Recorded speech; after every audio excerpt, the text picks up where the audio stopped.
சொன்னா நாங்கள் வந்தது ஒரு அன்னையின் ஊடாக, ஒரு தாயின் ஊடாக, ஒரு தகப்பன் ஊடாக நாங்க வந்தனாங்க. நான் எங்களை மறந்ததுக்கு சமன், அது தேவையில்லை. ஆனா அந்த அன்னையத்தின அந்த நாட்களுக்கான ஒரு விளக்கத்தை நான் உங்களுக்கு சொல்லுவேன். ஆனா அந்த செய்தியும் இன்றைக்கு ஒரு தாயார் என்ற தலைப்பின் கீழாகத்தான் செய்தியும். ஒரு தாயார் என்று சொன்னா ஒரு மதர், குழந்தை பெற்றெடுத்த ஒரு தாயாரை தான் சொல்ல முடியும் மதர் என்று சொல்லி பார்க்கும் பொழுது மேன் பிளஸ் மேன், கற்பப்பை கொண்ட மனிதன், ரெண்டும் ஒன்று சேர்ந்ததுதான் ஒரு மனித உருவமாக ஆண்டவர் ஆதியாகமம் 1:17 அவர் தம்முடைய சாயலாகவும் ரூபமாகவும் மனிதனை சிருஷ்டித்தார். அவர்களை ஆணும் பெண்ணுமாக சிருஷ்டித்தார். கனியை பெறுவதற்காக ஆண்டவர் பெண்மையை பிரித்தெடுத்து இந்த பூமியில ஆணும் பெண்ணுமாக வாழ வைத்தார். அதன் மூலமாகத்தான் இந்த இனப்பெருக்கம் வந்தது. தேவன் தன்னுடைய சாயலான மனுஷனை படைத்தார் என்று சொன்னால், அப்ப தேவன் எப்படிப்பட்டவராக இருக்கிறார்? மனிதனும் ஆணும் பெண்ணுமாக அவருடைய சாயலாக அவருடைய ரூபமாக அவர் படைக்கிறார். அப்ப தேவனுடைய சாயல் தேவனுடைய ரூபம் அப்படியா? ஆணும் பெண்ணும் தாயை போலவும் தகப்பனை போலவும் அவர் இருக்கிறார். அவருடைய சாயல் என்று சொன்னால் அவருக்குள் பரிபூர்ணமும் இருக்கிறது. மனிதனுக்குள் எவ்விதமாக சகல பரிபூர்ணமும் இருந்ததோ ஆதி மனிதனுடாக, அதே போலதான் கடவுளும் இருக்கிறார். அந்த பரிபூர்ணத்தின் தன்மைதான் என்னவா, அதன் பேர் என்னன்னு சொல்லி இருக்கிறது? எல் ஷடாய், சர்வ வல்லமை உள்ள தேவன். எல் ஷடாய் என்று சொன்னால் அவர் தாயை போல மார்புடைய தேவனாம். அதற்கு அர்த்தம், அதற்காக நாங்கள் தாயை போல மார்புடையது என்னது, அதன் கருத்து எப்படி என்று சொன்னால், ஒரு தாய் எவ்விதமாக ஒரு பிள்ளைக்கு தன்னுடைய சகலவற்றையும் பாலாக கொடுத்து அந்த பிள்ளையை பரிபூர்ணமாக வளர்வதற்கு அவள் ஒரு கருவியாக இருக்கிறாளோ, அதே போல சர்வ வல்லமை உள்ள தேவன் ஒரு தாயை போல இருந்து அவர் ஒரு சகல மனித பூமியில் உருவாக்கப்பட்ட சகல மனித ஜீவனுக்கு அவர் பூரணமாய் போஷிக்க அவர் வல்லவராக இருக்கிறார். அதேதான் வசனம் சொல்லுகிறது. ஆமென். ஆண்டவர் நல்லவர். இந்த நாளில் ஒரு விசேஷித்த நாள் என்று சொல்லி உலகம் கொண்டாடி கொண்டிருக்கிறது. ஆகவே இந்த நாட்களில் எல்லா தேவாலயங்களிலும் அந்த விசேஷித்த நாளை கொண்டாடி கொண்டிருக்கிறார்கள். நான் சரித்திரபூர்வமாக ஆராய்ந்த பொழுது நான் பார்த்தேன், இன்றைய நாளிலும் அந்நியர் தினம் என்று சொல்லி மே மாதம் 2வது ஞாயிற்றுக்கிழமை ஆராதனை செய்தும் தேவாலயங்களில் அதை ஆராதனை செய்து அதை செலிப்ரேட் பண்றார்கள், கொண்டாடி கொண்டிருக்கிறார்கள். அதை விட உலகத்து ஜனங்கள் மத்தியில் மதர்ஸ் டே என்று சொல்லி அதை வணங்கி கொண்டிருக்கிறார்கள். இன்றைக்கு அது சத்தியம் அல்ல, எங்களுடைய ஆலயத்தில் அது தேவையும் அல்ல. ஏனென்று சொன்னால் அது மனித நாள் உண்டானது. சரித்திரத்தை சுருக்கமாக சொல்லிவிட்டு, அந்நியர் தினம் அமெரிக்காவை சேர்ந்த ஹன்னா ஜார்விஸ் என்ற பெண்ணின் முயற்சியால் 20ஆம் நூற்றாண்டு தொடக்கத்தில் உருவானது. தனது தாயின் மறைவுக்கு பிறகு அனைத்து தாய்மார்களின் தியாகத்தையும் அன்பையும் கௌரவிக்கும் வகையில் 1908ஆம் ஆண்டு மே 10ஆம் தேதி முதன்முறையாக இதற்கான விழா எடுக்கப்பட்டது. ஒரு மனுஷரால் உருவாக்கப்பட்டது இந்த சந்தர்ப்பம்.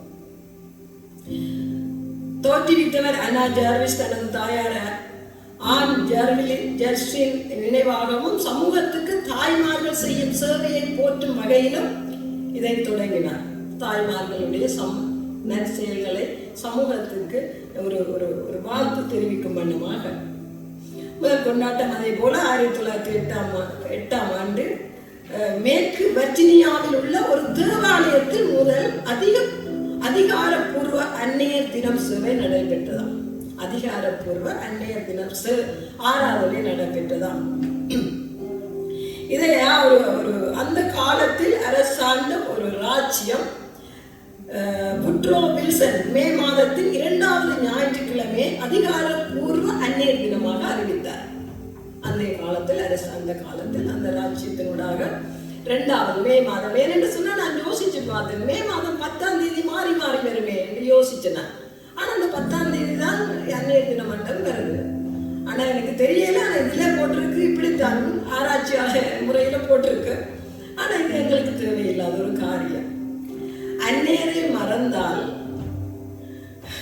எங்களை நாங்கள் மறந்ததுக்கு சமன்.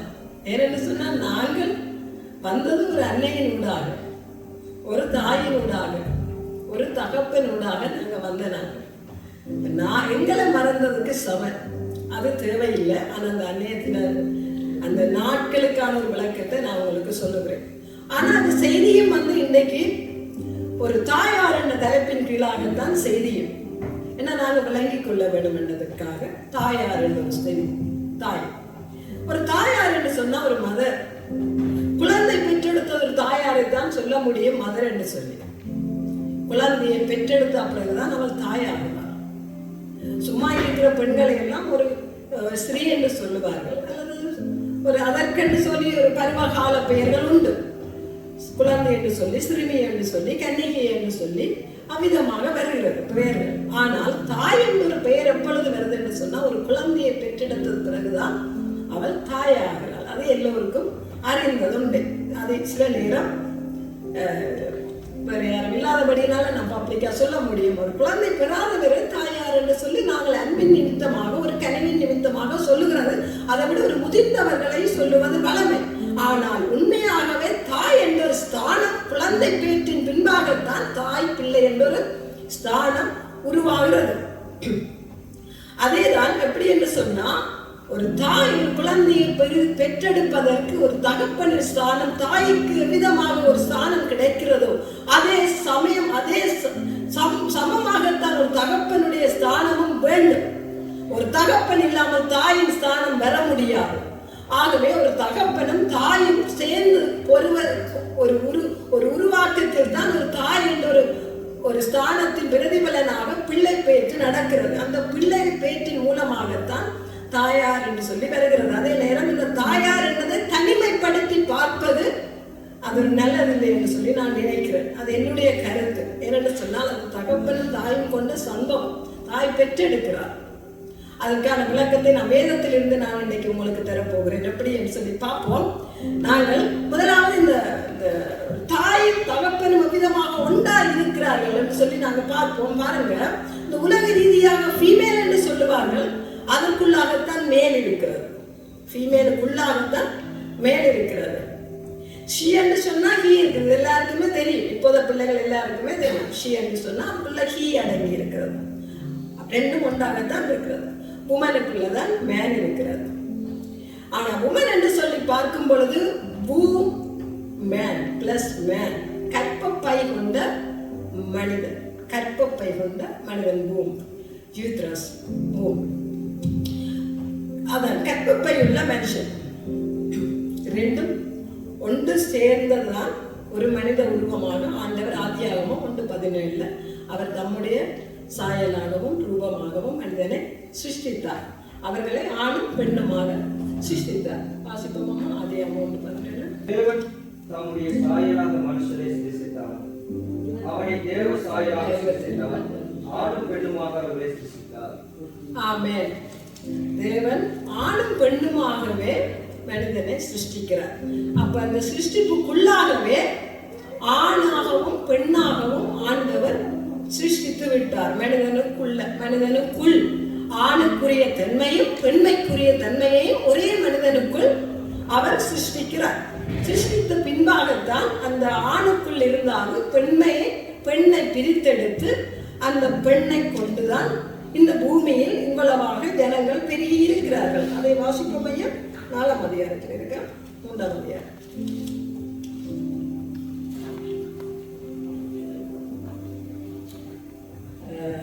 2ஆம் அதிகாரம். அப்பொழுது விநாயகர் கர்த்தர் ஆதாமுக்கு அயர்ந்த நித்திரை உண்டார். 21. அப்பொழுது தேவனாகிய கர்த்தர் ஆதாமுக்கு அயர்ந்த நித்திரையை வரப்பண்ணினார். அவன் நித்திரை அடைந்தான். அவன் நிலா எலும்புகளில் ஒன்றை எடுத்து அந்த இடத்தை சதையினால் அடைத்தார். தேவனாகிய கர்த்தர் தாம் மனுஷரில் எடுத்த விலா எலும்பை மனுஷியாக உருவாக்கி அவரை மனுஷனிடத்தில் கொண்டு வந்தார். ஆமென். தேவன் மனுஷனுக்கூடாக ஒற்றை மனிதனுக்கூடாகத்தான் ஆணையும் பெண்ணை உருவாக்குறார். அந்த ஆணுக்கூடாக அந்த பெண்ணையை பிரித்தெடுக்கிறார். பிரித்தெடுத்து தான் இப்பொழுது ஆணும் பெண்ணுமாக இந்த பூமியில் வாழ்வதற்கு பலிகி பெருகுவதற்காக என்ற தேவன் ஆதியாகமம் 1ஆம் அதிகாரத்தில் சொல்லிவிட்டார். இந்த பலிகி பெருகி பூமியை நிரப்புங்கள். பலிகி பெறுவதற்காக ஆண்டவர் பெண்மையை பிரித்தெடுத்து இந்த பூமியில ஆணும் பெண்ணுமாக வாழ வைத்தார்.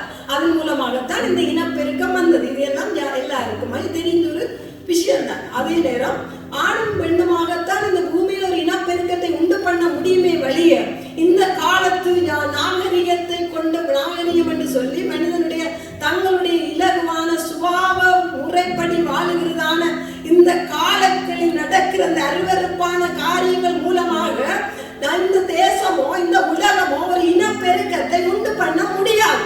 அது முறைமைக்கேடான ஒரு காரியம். ஒரு மனித முறைமைக்கான ஒரு காரியமாக இல்லாமல் மனிதனுக்கு புறம்பானதான ஒரு அசிங்கத்துக்குரிய காரியங்கள் தான். அதுவும் ஒரு மனிதனாக பிறந்ததுக்கு அர்த்தமில்லாத ஒரு காரியம் இந்த காலங்களில் இந்த உலகத்தில் நடந்தேறிக் கொண்டிருக்கிறது. அவ்விதமாக நாங்கள் அதுகளை எல்லாம் பார்க்கும் பொழுதுதான் தெரிகிறது. எப்படி என்று சொன்னால் இந்த உலகம் எந்த சூழ்நிலையில் வழிநடத்தப்பட்டு கொண்டிருக்கிறது என்று சொல்லி ஆதி மனிதனுடைய சாயலுக்கு புறம்பாக எவ்விதமாக இந்த உலகம் என்று சொல்லி உருவாக்கப்பட்டதே மனிதன் வாழ்வதற்காக. முதலாவது மனிதனை உண்டாக்கி ஆண்டவர் சகலதையும் சிருஷ்டித்து போட்டு மனிதனை உண்டாக்குறார். நீங்கள் ஆண்டு கொள்ளுங்கள், அனுபவியுங்கள் என்று சொல்லி. அப்ப ஒரு பெருக்கத்துக்கு கூடாகத்தான் அதை ஆண்டு கொண்டு அனுபவிக்க முடியும். அப்ப பிசாசு என்ன செய்கிறான்? பெருக்கமே இல்லாதபடி சுபாவங்கள் ரீதியாக அவர்கள் இந்த உலகத்தின் வாழ்க்கையை மாற்றிக்கொள்ளத்தக்கதாக வஞ்சித்து இந்த நாட்களில் மனுஷரை வழிநடத்தி கொண்டிருக்கிறார். அதெல்லாம் தேவனுக்கும் புறம்பான காரியம், மனித வர்க்கத்துக்கும் புறம்பான காரியங்கள். ஆனால் அது ஒரு பக்கம் இருக்கட்டும், அது ஒரு தேவையில்லாத ஒரு காரியம். இதுல நாங்க பார்ப்போம் அப்படின்னு சொன்னால் தேவன் தன்னுடைய சாயலாக மனுஷனை படைத்தார் என்று சொன்னால் அப்ப தேவன் எப்படிப்பட்டவரா இருக்கிறார்? மனிதன் ஆணும் பெண்ணுமாக அவருடைய சாயலாக அவருடைய ரூபமாக அவர் படைக்கிறார்.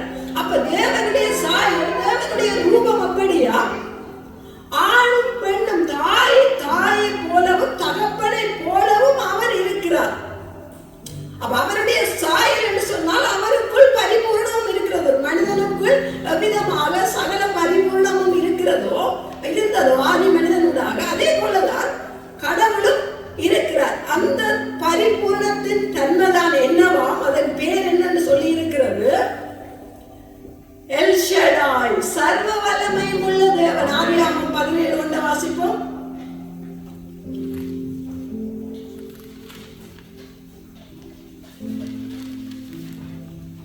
ஆபிரகாம் 99 வயதான பொழுது கர்த்தர் ஆபிரகாமுக்கு தரிசனமாகி, நான் சர்வ வல்லமையுள்ள தேவன், எனக்கு முன்பாக நடந்து கொண்டு உத்தமனாக இருக்கிறேன். நான் சர்வ வல்லமை உள்ள தேவன். சர்வ வல்லமை உள்ள தேவன் என்று சொன்னால் எபிரிய மொழியில எல்ஷடாய் என்று சொன்னால் அவர் தாயை போல மார்புடைய தேவனாம். அதற்கு அர்த்தம், அதற்காக நாங்கள் தாயை போல மார்புடையது அதன் கருத்து எப்படி என்று சொன்னால் ஒரு தாய் எவ்விதமாக ஒரு பிள்ளைக்கு தன்னுடைய சகலவற்றையும் பாலாக கொடுத்து அந்த பிள்ளையை பரிபூர்ணமாக வளர்வதற்கு அவள் ஒரு கருவியாக இருக்கிறாளோ அதே போல சர்வ வல்லமை உள்ள தேவன் ஒரு தாயை போல இருந்து அவர் ஒரு சகல மனித பூமியில் உருவாக்கப்பட்ட சகல மனித ஜீவனுக்கும் அவர் பூரணமாய் போஷிக்க அவர் வல்லவராய் இருக்கிறார். அதேதான் வசனம் சொல்லுகிறது. 1 பேதுரு 3:4 வாசிப்போம் அம்மா. 1 பேதுரு 2:3 1 பேதுரு 2:3.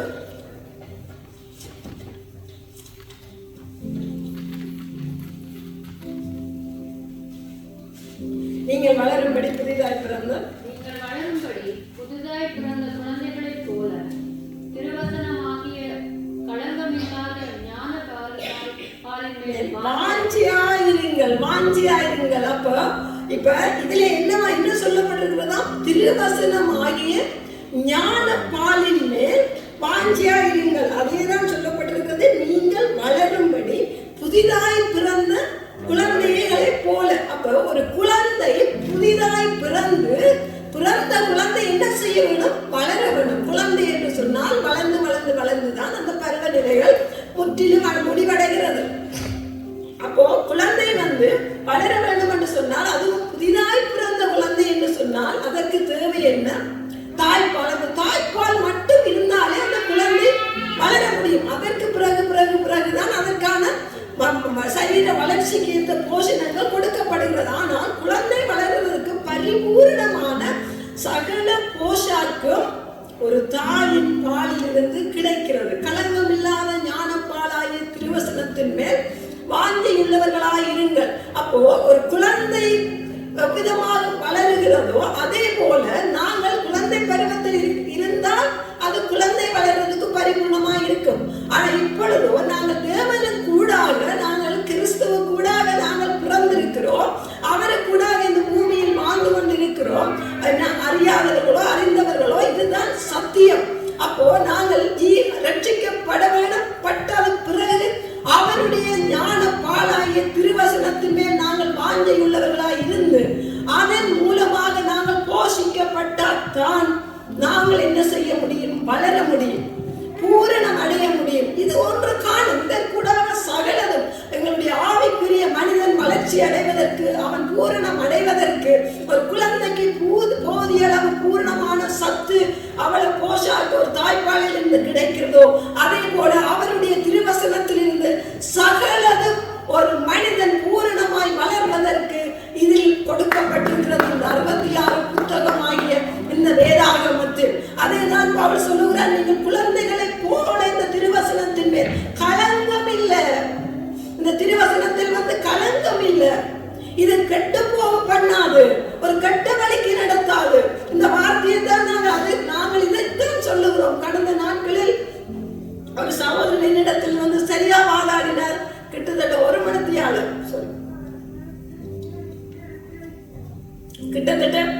1 மணித்தியாலம் சொன்னார். என்னன்னு சொன்னா, ஆதியில எழுதப்பட்ட வேதாகமங்கள் எல்லாம் இப்ப வேற மாதிரி மருவி கொண்டு வந்துடுதான். ஆதியில எழுதின சொல்லுகள் எல்லாம் இப்ப மாற்றப்பட்டிருக்கிறதாம். அது உண்மை. ஆனால் ஆண்டவர் ஆதியில இருந்த அறிவில இல்ல இப்ப இருக்கிற ஜனங்கள். எங்களுடைய ஜெனரேஷன் அப்படி அல்ல. எங்களுக்கு எல்லாம் நாங்கள் இந்த தமிழை படித்தோம், அரபிங்கன்னா ஒரு கொஞ்சம் இங்கிலீஷ படித்தோம். ஆனா இப்ப இருக்கிற பிள்ளைகளுக்கு சகல ஞானம் அறிவும் இருக்கிறது. அதே போலதான் அந்த காலத்தில் இருந்த ஞானத்தின்படி அறிவின்படி வேதாகமத்தை மொழிபெயர்த்தார்கள்.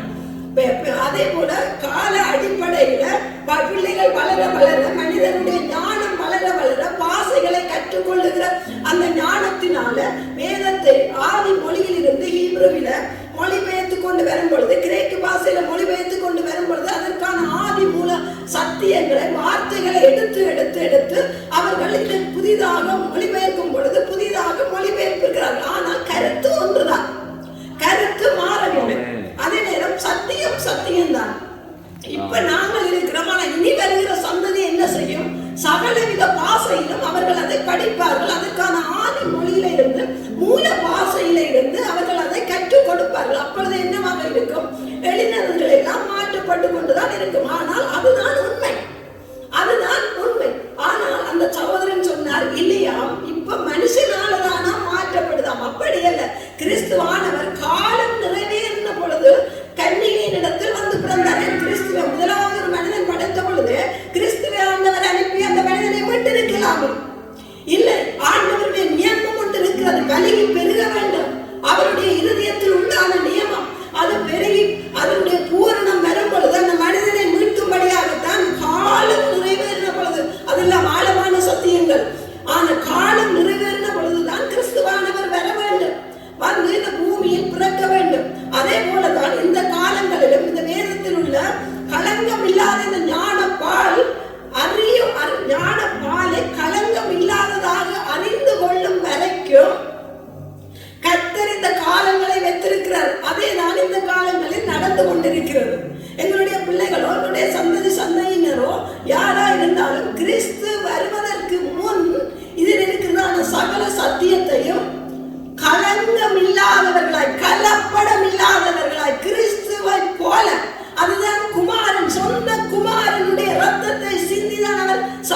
சம்பாதித்திருக்கிறார். அந்த ரத்தம் ஒரு களங்கம் இல்லாதது. அந்த களங்கம் இல்லாததுதான் இந்த திருவசனம். இந்த திருவசனத்தை களங்கம் இல்லாதவர்களாய் யார் போதிக்கிறார்களோ அவர்கள் எழும்பும் காலம் வரும் வரைக்கும் கர்த்தர் தம்முடைய ராஜ்யத்தை இந்த பூமியில் அவர் எங்களை கொண்டு, எங்களுடைய சந்ததியை கொண்டு, சந்தானத்தை கொண்டு அவர் அதை கட்டிக்கொண்டே இருப்பார், கட்டிக்கொண்டே இருப்பார்.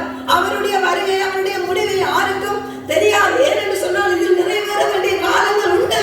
அது இன்றைக்கு நிறைவேறலாம். யார் ஒருவன் எழுப்பி அவருடைய ஞானத்தை கொண்டு அவருக்கு ஒரு நொடி பொழுதும் காணும்.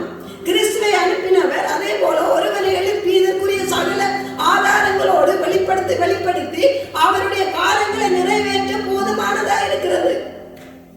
ஆனால் அதற்கான காலங்கள் அவகாசங்கள் எல்லாம் இந்த இதில் எழுதப்பட்டிருக்கிறது.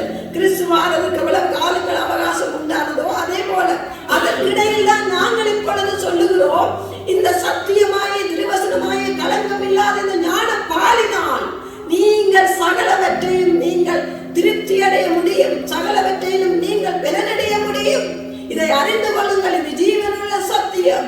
இதுதான் ஒரு மனிதனை வாழ வைக்கும், பொல்லாத வழிகளிலிருந்து மனம் திரும்ப வைக்கும், மாறுபாடான கேடான இந்த உலகத்திலிருந்து நல்வழிப்படுத்தும், தாறுமாறான பாதைகளில் இருந்து உங்களை நேர்வழிப்படுத்தும்.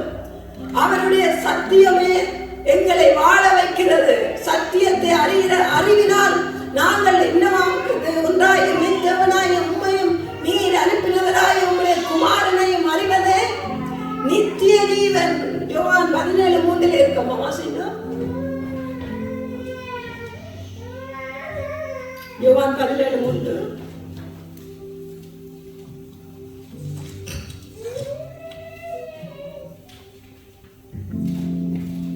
ஒன்றான மெய்தேவனாகிய உம்மையும் நீர் அனுப்பினவராகிய இயேசு கிறிஸ்துவையும் அறிவதே நித்திய ஜீவன். அப்போ இது இயேசு கிறிஸ்துவை அறிய வேண்டும். அப்படி பிதாவை உண்டான மெய்தேவனையும் இயேசு கிறிஸ்துவையும் சமமாக எந்த ஒரு மனிதன், எந்த ஒரு மீட்கப்பட்ட ஜனங்கள் அறிந்து கொள்ளும் வரைக்கும், அறிந்து கொள்ளுவதுதான் என்னவா நித்திய ஜீவன். அந்த நித்திய ஜீவனை பெறும்படியாகத்தான் இந்த பூமியில் அவருடைய ராஜ்யம் கட்டப்பட்டு கொண்டிருக்கிறது, அவருடைய சித்தம் செய்யப்பட்டு கொண்டிருக்கிறது. நாங்கள் இந்த இடத்திலிருந்து அவருடைய சித்தம் எப்படி என்றும் அவருடைய ராஜ்யம் என்று சொல்லியும் நாங்கள் போதித்துக் கொண்டிருக்கிறோம், சொல்லிக் கொண்டிருக்கிறோம்.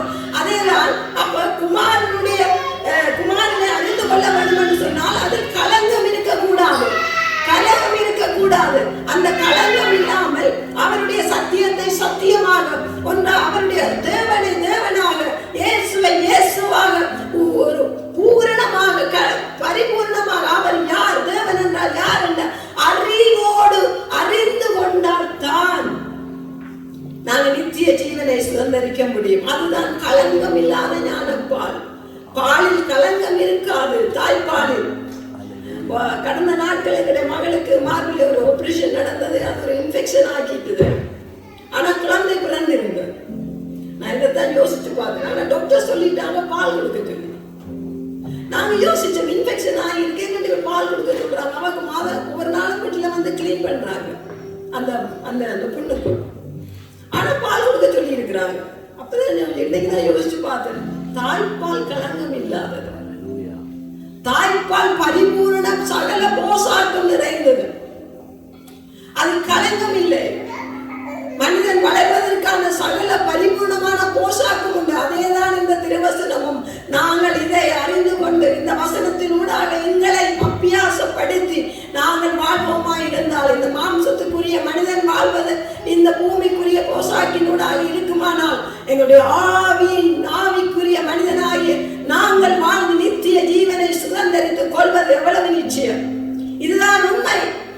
தேவனையும் கிறிஸ்துவையும் அறிந்து அவர் அறிவது வேண்டும் என்று சொன்னால் அந்த வார்த்தையை அறிந்து கொள்ள வேண்டும். இந்த வார்த்தை தான் திருவசனமாகிய களங்கம் இல்லாத ஞானப்பால். இதை அறிந்து கொண்டோமானால் நாங்கள் அந்த நித்திய ஜீவனை சுதந்திரித்துக் கொள்வோம். அறியாதவர்களும் இன்று கிறிஸ்துவாகிய தேவனை நீங்கள் அறிந்து கொள்ளுங்கள். அப்பொழுது நீங்கள் இந்த உலகத்தின் அழிவில் இருந்து, இந்த உலகத்தின் ஆக்கினையிலிருந்து தப்பித்துக் கொள்ள முடியும். அவர் தாமே தேவாதி தேவனும் எங்களை ரட்சித்தவரும் எங்களை பெற்றெடுத்தவருமாயிருக்கிறார். எங்களை பெற்றெடுத்தவராயிருக்கிறார். ஏனென்று சொன்னால் அவர் ஒரு மனிதனை பூமியில் உண்டாக்கினார். அந்த மனிதனின் ஊடாக நாங்கள் இந்த நாளில் ஒரு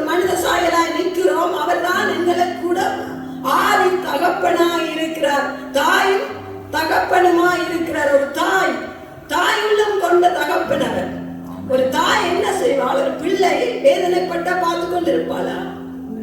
தாயை போல மார்போட சேர்த்தனைத்து பிள்ளை அழுதவுடனே பால் கொடுக்கிறாள், பாலாத்தி கொடுக்கிறாள். அழுதவுடனே தோல்ல தூக்கி போடுகிறோம், அரவணைக்கிறோம், ஆற்றுகிறோம், நித்திர வந்துடுதுன்னு சொல்லி தாளாட்டுகிறோம், பாட்டு படிக்கிறோம். அந்த பிள்ளைக்கான சகலதும் இந்த பிள்ளை சொல்ல மாட்டேது. சில பேபி சொல்ல மாட்டேது. சொல்ல தெரிந்த பிள்ளைகளுக்கு எல்லாம் நாங்கள் அதை செயல்படுத்துறோம். சொல்ல மாட்டேது, ஆனால் அதை பார்த்து நாங்கள் அதன்படி செய்கிறோம். அதே போலதான் தேவனும் எங்களுக்கு சொல்ல தெரியாத காலங்களில் உலக ஆளும் இருந்தோம். வாயால மனிதர் நிற்பார்கள், அவர்களுக்கு முன்பாக நாங்கள் எப்படி நாங்கள் நிற்கிறோம் என்று கொண்டு எங்களுடைய சுய நிலைமே இல்லாமல் நாங்கள் நின்றிருப்போம், நிற்கிறோம். ஆனால் எங்கள் தேவன் தாயுள்ளம் கொண்ட தேவனாய், எங்களை அறிந்தவராய், எத்தனையோ மனவேதனைகள், எத்தனையோ துன்பங்கள், துயரங்கள், தள்ளப்பட்ட நிலைமைகளிலும் என் ஆண்டவர் எங்களை தம்மோடு கூட தன்னுடைய மார்பில் சேர்த்தெடுத்தவராய், அவர் எல்ஷடாய், சர்வ வல்லமையும் உள்ள தேவன், தாயை போல மார்புடையவர் என்ற அந்த நாமகரர், அவர் எங்களை தம்முடைய மார்போடு சேர்த்தெடுத்து கலங்காத திகியாதை நானும் தேவன், நான் உன்னோடு கூட இருக்கிறேன், மனிதர் பார்த்து மன்னமாக அல்ல, நானும் உள்ளங்களை உள்ள ஆந்திரியங்களையும் காண்கிற தேவன், சொல்ல வாய் விட்டு சொல்ல முடியாமல் தொண்டை வரையும் எத்தனை நாட்கள் எங்களுக்கு அடைந்திருக்கிறது. வாய் விட்டு மனிதருக்கு முன்பாக நாங்கள் சொல்ல முடியாத காரியங்கள், மனிதருக்கு முன்பாக நாங்கள் நிற்க முடியாத சூழ்நிலைகள் எத்தனை வந்தது. அத்தனையில் ஒரு தாய் தன் பிள்ளையை பார்த்து கொண்டு நிற்க முடியாமல் எப்படி தவிப்பாளோ, அந்த தவிக்கிற மாதிரி தேவன் ஒரு தாய் உள்ளம் கொண்டவராய், தேவன் தகப்பனை போல, தகப்பன் வந்து ஒரு பலசாலி. வேதம் சொல்லுகிறது தகப்பனை போல அவர் தோளில் சுமந்து வருகிற தேவனாம். தகப்பன் வந்து அவர் ஒரு பலசாலியாக, தகப்பனுக்குரிய ஸ்தானத்திலும் நாங்கள் கடந்து வருகிற பாதை என்னவென்று தெரியாத வேளையில் அவர் எங்களை தூக்கி சுமந்து கொண்டு வருகிற தேவன். படித்த பாட்டின்படி நாங்கள் தண்ணீர்களை கடக்கும் பொழுதும் அவர் எங்களோடு கூட வந்தார். ஆறுகளை கடக்கும் பொழுதும் அந்த ஆறுகள் எங்கள் மேல் புரளவில்லை. அக்கினியில் நடக்கும் பொழுது அந்த அக்கினி ஜுவாலை எங்களை வேக பண்ணவில்லை, அந்த அக்கினி ஜுவாலை எங்களை பற்றவில்லை. ஏனென்று சொன்னால் எங்களோடு கூட வந்தவர் அவர், அந்த தண்ணீர்களிலும் எங்களை சுமந்து வந்தவர் அவர், ஆறுகளிலும் சுமந்து வந்தவர் அவர், அக்கினியிலும் அவரே எங்களுக்கு சுற்றிலுமாயிருந்து இந்த உலகத்தின் அக்கினி மனிதன் எங்களை அவித்து போட வேண்டும் என்று சொல்லி வார்த்தை வடிவான அக்கினி, செயல் வடிவான அக்கினி, கிரியை வடிவான அக்கினி, எத்தனை விதமான அக்கினியினால் மனிதன் எங்களை சுட்டெரிக்க வேண்டும் என்று சொல்லி சூழ்ந்து நின்ற வேளையிலும் கர்த்தராகிய தேவன் இந்த வார்த்தையை எங்களுக்கு கொடுத்து, நான் உன்னை சுற்றிலும் அக்கினி மதிலாய் இருக்கிறேன் என்று சொல்லி அவர் எங்களுக்கு நடத்தி வந்திருக்கிறார். உங்களையும் நடத்த அவர் போதுமானவராய் இருக்கிறார்.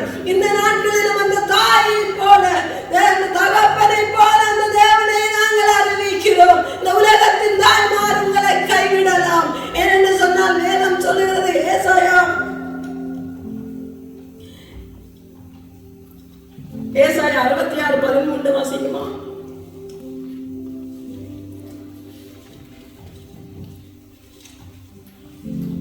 ஒருவனை அவன் தாய் தேற்றுவது போல நான் உங்களை தேற்றுவேன், நீங்கள் எருசலேமிலே தேற்றப்படுவீர்கள்.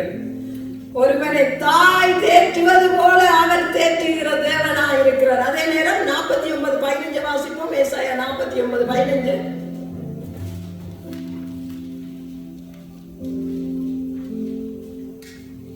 ஸ்திரியானால் தன் கற்பத்தின் பிள்ளைக்கு இறங்காமல் தன் பாலகனை மறப்பாளோ?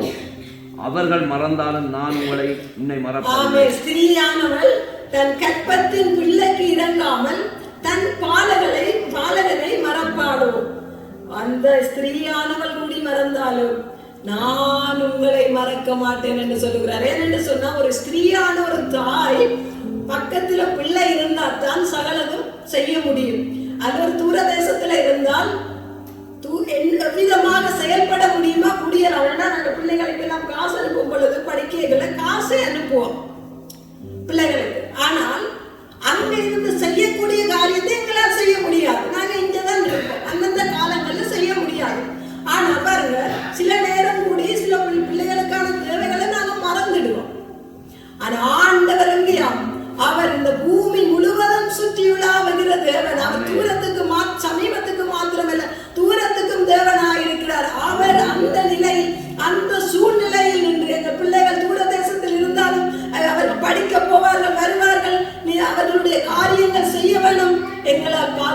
முடியாது. இந்த பொல்லாத உலகத்தில் ஆபத்துக்கள், விபத்துக்கள் நடக்கிற காலங்களில் பொல்லாத மனிதருடைய துஷ்ட கிரியைகள், பொல்லாத மனிதருடைய மிருக குணங்களின் கிரியைகள் எவ்வளவாய் பிள்ளைகளை சேதப்படுத்துகிறது, இந்த உலகத்தை சேதப்படுத்துகிறது. அப்படியான சூழ்நிலையிலும் எங்களால் செய்ய முடியாது. ஒரு ஸ்திரீயானது கர்ப்பத்தின் பாலகனுக்கு இறங்காதிருப்பாளோ? அவள் மறந்தாலும் நான் உன்னை மறவேன். அவர் அந்த சூழ்நிலையில் இருந்து அவர் பாதுகாக்க அவர் வல்லவராய் இருக்கிறார். அதைதான் இந்த வசனத்தில் நான் நினைக்கலாம், ஒரு தாய் பிள்ளையை மறக்குவாங்க சொல்லி. இதுதான் அதன் கருத்து. காலங்கள் சூழ்நிலைகளுக்கு ஏற்றபடி தூரத்தில் தள்ளி நின்றாலும் அந்த சமயங்கள் பிரித்து வைத்திருந்த வேளையிலும் நாங்கள் கலங்க தேவையில்லை. ஏனென்று சொன்னால் அவர் மறவாத தேவன். நாங்கள் மறந்து விடலாம், தள்ளி இருப்போம். ஆனால் அவருடைய கண்கள் பூமி எங்கும் உலாவிக் கொண்டிருக்கிறது. அவருடைய கண்கள் சகலவற்றையும் அறிகிறதா இருக்கிறது. அவர் மறக்காமல் போஷித்து வழிநடத்தி, அவர் பாதுகாத்து வழிநடத்த அவர் வல்லவராய் இருக்கிறார். ஆகவேதான் தாயை ஒரு பாலகனை மறந்தாலும் நான் உன்னை மறப்பதில்லை என்று சொல்லியிருக்கிறார். எப்படி என்று சொன்னால் அதற்கு கீழே வாசிப்போம், 15-16 வாசிப்போம். இதோ உன் உள்ளங்கையில் உன்னை வரைந்திருக்கிறேன், உன் மதுகள் எப்போதும் என் முன்பாக. எப்படியா அவர் நாங்கள் உருவமாக தூரமா இருந்தால் என்ன, தள்ளி இருந்தால் என்ன, ஆண்டவர் எங்க வச்சிருக்கிறாராம்? ஒவ்வொருவரையும் உள்ளங்கையில் வச்சிருக்கிறாராம். அவர் பார்த்து கொண்டிருக்கிறார். என்ன பிள்ளைக்கு என்ன சூழ்நிலை நடக்கிறது, என்ன சந்தர்ப்பத்தில் அவன் அகப்பட்டு விட்டான், எந்த காரியம் எதிராக நிற்கிறது, எந்த மனுஷர்கள் அவர்களுக்கு புறம் கூறுகிறார்கள், எந்த மனுஷனுடைய சூழ்ச்சிகள் அவர்களுக்குள்ளாக நடக்க போகிறது, நடந்திருக்கிறது, நடக்க போகிறது. என் ஆண்டவர் உள்ளங்கையில். நாங்கள் இப்பொழுதுதான் எங்களுக்கு கம்ப்யூட்டர்கள் வந்தது, போன்கள் வந்தது, பார்த்து கொண்டிருக்கிறோம். என் ஆண்டவருடைய அனாதி தீர்மானம் அன்றே என்பவர் நம்முடைய உள்ளங்கையில் அவருடைய ஸ்கிரீன் எங்கே வைத்துக்கொண்டு எங்களை பார்த்து கொண்டிருந்தார், இருக்கிறார், இன்று வரைக்கும் பார்க்கிறார். நாங்கள் எல்லாம் என்னதான் மனுஷ சிந்தனையில் இந்த நாகரிகம் வளர்ந்த காலங்களில் விஞ்ஞான வளர்ச்சியில் இப்பொழுது இவைகளை கண்டு நாங்கள் வாழ்ந்து கொண்டிருந்தாலும் இவைகள் எல்லாம் ஒரு நாள் இல்லாமல் போய்விடும். ஆனால் ஆண்டவருடைய ராஜ்யமும் அவருடைய நீதியும் அவருடைய நியாயமும் நியமங்களும் அவருடைய வசனமாய் இந்த ஞான பாலின் மேல் வாங்கியாய் இருக்கிறவர்கள் இதை அறிந்து கொள்ளும் காலம் வரும். இதை அறிந்து கொண்டார்களே ஆனால் அவர்கள் இந்த பூமியிலும் இந்த உலகத்திலும் இந்த காலங்களிலும் தப்பி வைத்துக் கொண்டு இனி வரும் காலமாய் நாங்கள் சொல்லுகிறதான அந்த அழிவில்லாத நித்திய ராஜ்யத்தையும் சுதந்திரிக்க ஏதுவாக இருக்கிறது. அதேதான் எங்கள் தேவன். அவர் எல் ஷடாய், சர்வ வல்லமையும் உள்ள தேவன். அவர் சர்வ வல்லமையும் உள்ள தேவன். அவரால் ஆகாத காரியம் ஒன்றும் இல்லை. இது 17:1 சொல்லப்படுகிறது. ஒரு ஆபிரகாம் என்ற ஒரு மகன், எல்லாருக்கும் தெரிஞ்ச கதை. 99 வயதில் அவருக்கு குழந்தை இல்லை. இங்கே நான் சொல்லுகிறேன், நான் சர்வ வல்லமையும் உள்ள தேவன். இங்கேதான் ஒரு தாயின் ஸ்தானம், ஒரு பிள்ளை பேற்றின் ஒரு கருப்பொருளை அவர் இங்க முதலாவது வைக்கிறார். அப்படி என்று சொன்னால் என்னால் முடியாதது ஒன்றுமில்லை. நான் எல் ஷடாய், சர்வ வல்லவர், ஒரு தாயை போல மாறுபடிய சகலவற்றிலையும் நிறைந்தவராய் இருக்கிறார். அந்த தேவனை தான் நாங்கள் என்று அறிவிக்கிறோம். அந்த கர்த்தரை நீங்கள் அறிந்து கொள்ளுங்கள். அவர் எல்லாவற்றுக்கும் எல்லாமாக இருந்து உங்களை வழிநடத்த போதுமானவராய் இருக்கிறார். என்னதான் நாங்கள் எப்படி வந்தாலும் அவருடைய சாயல் இல்லை என்று சொன்னால் நாங்கள் வாழ முடியாது. அவர் தேவனாய் இருக்கிறார். அந்த தேவன் தாயாகவும் தகப்பனாகவும் இருக்கிறது போல நாங்கள் ஒவ்வொருத்தரும் மாம்சத்தில் கணவன் மனைவியாகவோ தாய் தகப்பனாகவோ இருந்தாலும் தேவனை நாங்கள் வெளிப்படுத்த வேண்டும். தகப்பனுக்குள்ளாக தாயின் உள்ளம் வெளிப்பட வேண்டும். தாயின் உள்ளத்துக்குள்ளாக தகப்பனுடைய உள்ளம் வெளிப்பட வேண்டும். யாரும் பிரிக்க முடியாது. ஒரு கணவன் மனைவி என்று சொன்னால் அது ஒரே சரீரம். இப்ப நான் இந்த பிரசங்கம் இல்லை, தாய் என்ற ரீதியில சொல்லுகிறேன். ஒரே சரீரம். இதுதான் ஆழமான ஆதி சத்தியம். பிரிக்க முடியாது. அதன் ஊடாகத்தான் ஆபிரகாமுக்கு சொல்லுகிறார், நான் குழந்தை இல்லாமல் இருக்கிறேன், அடியேனுக்கு நீர் என்ன தருவீர்? அவர் சொல்லுகிறார், என்னால் முடியும், நான் சர்வ வல்லமை உள்ள கர்த்தர். அதை அவன் விசுவாசித்தான். அதை அவர் அவனுக்கு நீதியாக எண்ணினார். அவன் விசுவாசித்ததன்படி அவன் பெற்றுக்கொண்டான். ஒரு தாய் பேற்றை அடைந்தான். இன்றும் அவனுடைய நீதி. அவன் ஆபிரகாம் விசுவாசத்தின் தந்தை என்று சொல்லத்தக்கதாக யாரெல்லாம் இந்த விசுவாசித்து தேவனை அறிந்து கொள்கிறார்களோ அந்த விசுவாசிக்கிறவர்களுக்கு எல்லாம் அவன் ஆதி விசுவாசத்தின் தந்தையாக என்றும் இருக்கிறான். ஆகவே நாங்கள் இந்த நாட்களிலும் தேவனை விசுவாசிப்போம். அவரே தாயும் தகப்பனுமாக இருந்து சகலவற்றிலும் வழிநடத்த போதுமானவராய் இருக்கிறார். அவர் எப்படி வழிநடத்துவார் என்று சொன்னால், இந்த வேத சத்தியமாகிய களங்கம் இல்லாத ஞானப்பலாய திருவசனத்தின் மேல் வாங்கியுள்ளவர்களாய் இந்த வார்த்தையை அறிந்து கொள்ளுங்கள். அதுதான் யோவான் 17 சொல்லப்படுகிறது. ஒன்றான மெய்த்தேவனாய் உம்மையும் நீர் அனுப்பினவராய குமாரனையும் விசுவாசிப்பதே நித்திய ஜீவன். இந்த பூமியிலும் நீங்கள் சகலவற்றிலும் ஆறுதல் அடைந்து, நீங்கள் தேற்றப்பட்டு, நீங்கள் சுகித்திருந்து வாழ்ந்திருந்து செழிப்பும் சந்தோஷமும் சமாதானமும் பெறுவர்களாக இருந்து, இதை விட இந்த பூமியை விட்டு ஒரு நாள் கடந்து போனால் நித்திய ஜீவனையும் நீங்கள் சேர்ந்து கொள்ளத்தக்கதாக இந்த சத்திய வசனம் உங்களுக்கு சகலவற்றிலும் போதுமானதாக இருக்கிறது. ஆகவே இந்த திருவசனமாய் இந்த வார்த்தை தான் யாராம் கிறிஸ்து, கிறிஸ்து தான் தேவன், இந்த தேவன் தான் தாயும் தந்தையுமாக இருக்கிறாரே அல்லாமல் நாங்கள் மாம்சத்தில் வந்த எந்த தாயும் கனம் பண்ண முடியும், ஆனால் வணக்கத்துக்குரியவர்கள் அல்ல. எந்த தகப்பனையும் கனம் பண்ண முடியும், வணக்கத்துக்குரியவர்கள் அல்ல. இந்த நாட்களில் உலகம் பூராக ஆராதனை என்ற ரீதியில் ஒரு அந்நிய தினத்தை வழிபட்டுக் கொண்டிருந்ததை, ஆனால் அது ஒரு புலியான சத்தியம். நான் அறிக்கையிடுகிறேன், இந்த வேதத்துக்கு புறம்பான ஒன்றும் தேவனுடைய பலிபீடத்திலிருந்து வரக்கூடாது. தேவன் ஒரே தேவனுக்கு ஒத்த ஆராதனை செய்யக்கூடாது, நமஸ்கரிக்க கூடாது. கர்த்தரே தேவன் என்று அறிக்கையிட்டு அந்த எல் ஷடாய் சர்வ வல்லமை உள்ள கர்த்தர் எல்லாவற்றுக்கும் எல்லாமாக இருக்கிறபடியினால் அவர் தான் ஒரே ஒரு தேவன் தாயும் தந்தையுமாக இருந்து இவ்வளவா இந்த ஜனம் இந்த உலகம் வளர்ச்சி அடைந்து இனப்பெருக்கமாக பல்கி பெருகி இருக்கிறதுக்கு காரணம் அவர் ஒருவரே என்று சொல்லி இந்த நாளிலும் அவருக்கே நாங்கள் கனத்தை செலுத்துவோம்.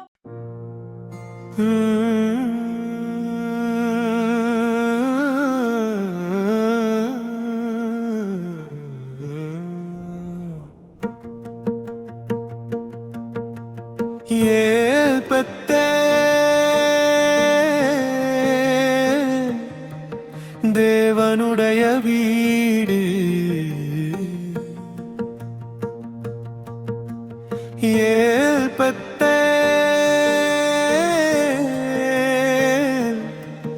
தரிசனத்தின் இடம்.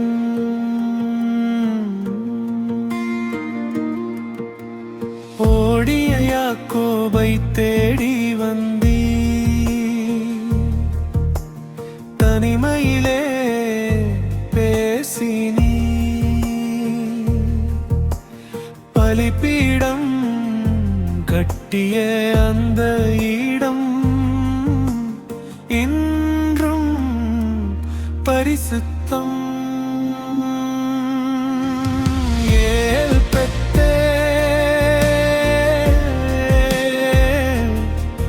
தேவனுடைய வீடு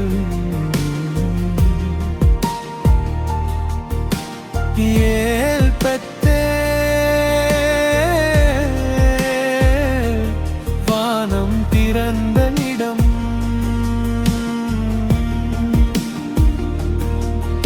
எங்கே நீ தரிசனமாவீர், இங்கே வாக்குத்தத்தம் நிறைவேறும்.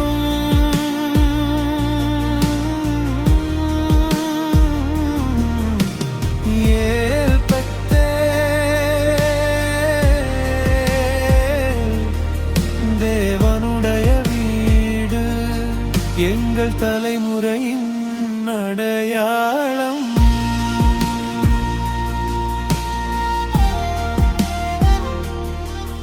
நான் சர்வ வல்ல தேவன் என்றீ, பலுகி பெருகுவாயன்றி,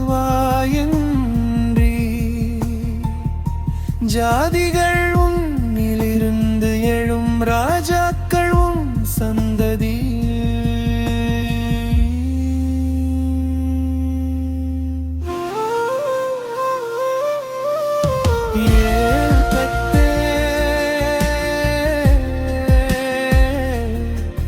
தேவனுடைய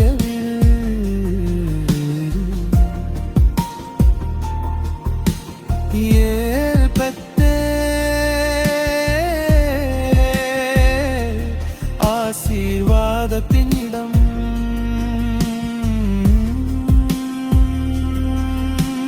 நீ சொன்னதை செய்யும் வரை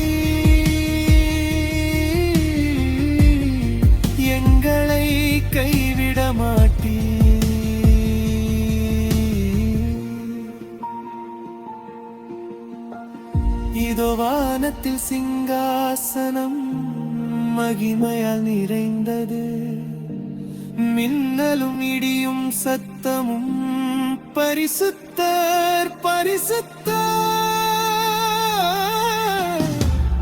ஏழு ஆவிகள் எரிகின்றன, அக்கினி தீபங்கள் முன்பாக நாம் விழுந்து ஆராதிக்கிறோம் தேவனுடைய சிங்காசனத்தின் முன்.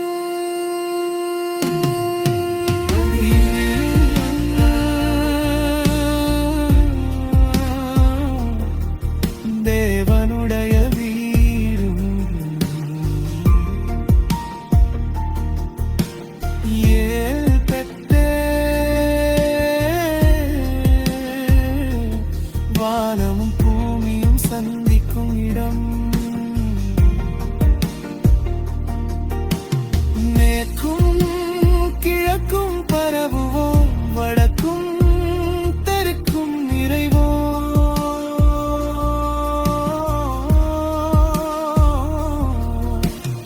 எங்களிலும் எங்கள் சந்ததியிலும் பூமி ஆசீர்வதிக்கப்படும்.